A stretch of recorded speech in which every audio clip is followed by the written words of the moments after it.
From Noakhali to Cannes Film Festival, the story of Al Amin's autograph. ভাইরে ভাই কি বলবো, কল্পনাও করিনি যে একদিন নোয়াখালী থেকে শুরু করে ফ্রান্সের মাটিতে দাঁড়িয়ে অটোগ্রাফ দেব। কিন্তু এই গল্পটা আজ সত্যি হয়েছে। আমার জন্য এটা আরেক ধরনের সার্থকতা। তাদের আন্তরিকতায় আমি অবাক। আল আমিন, যিনি একটু আগেও নোয়াখালীতে ছিলেন শুধু স্বপ্ন দেখতেন, আজ কান চলচ্চিত্র উৎসবের মঞ্চে আছেন। এটা তার প্রথম সিনেমা আলিয়ের জন্য সম্ভব হয়েছে। এই সিনেমাটি উৎসবের স্বল্পদীর্ঘ শাখা মনোনীত হয়েছে।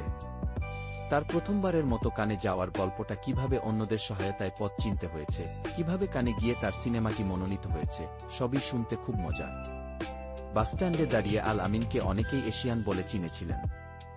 নিজেই আগ্রহ নিয়ে তাদের কাছে পরিচয় দিয়ে সহযোগিতা চেয়েছিলেন। কয়েকজন অটোগ্রাফও নিয়েছেন। একজন বললেন, তুমি যখন অনেক বড় তারকা হবে, তখন অনেক টাকায় এটি বিক্রি করব। এই কথাগুলো শুনে আল আমিন হেসেছিলেন। সবাই যে তাকে অভিনেতা হিসেবে সম্মান দিয়েছেন, এটাই তার জন্য সবচেয়ে বড় সার্থকতা। আলী ছবিটি নিয়ে গল্পটা শুরু হয় নোয়াখালী থেকে। সেখানেই গান দিয়ে শুরু হয় আল আমিনের যাত্রা। তিনি একই সঙ্গে নারী ও পুরুষের কণ্ঠে গান গাইতে পারেন। এই দ্বৈত কণ্ঠের গাওয়া গানের ভিডিও দেখে কাস্টিং ডিরেক্টর তাকে ফোন করে অভিনয়ের কথা বলেন।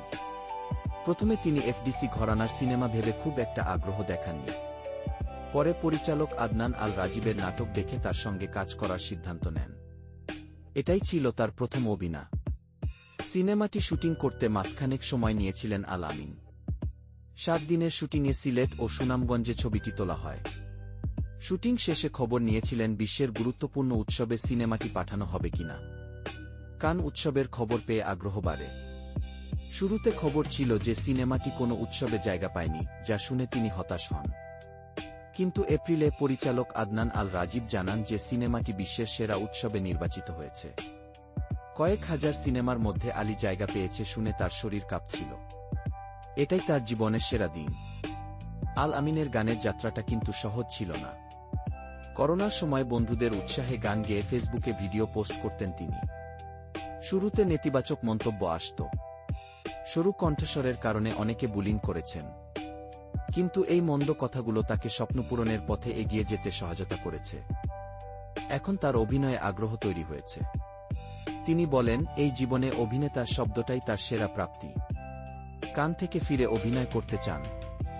তার পছন্দের অভিনেতা চঞ্চল চৌধুরীর মতো অভিনেতা হতে চান। আলী সিনেমায় তার কস্টিউম অনেকটাই চঞ্চল চৌধুরীর মতো।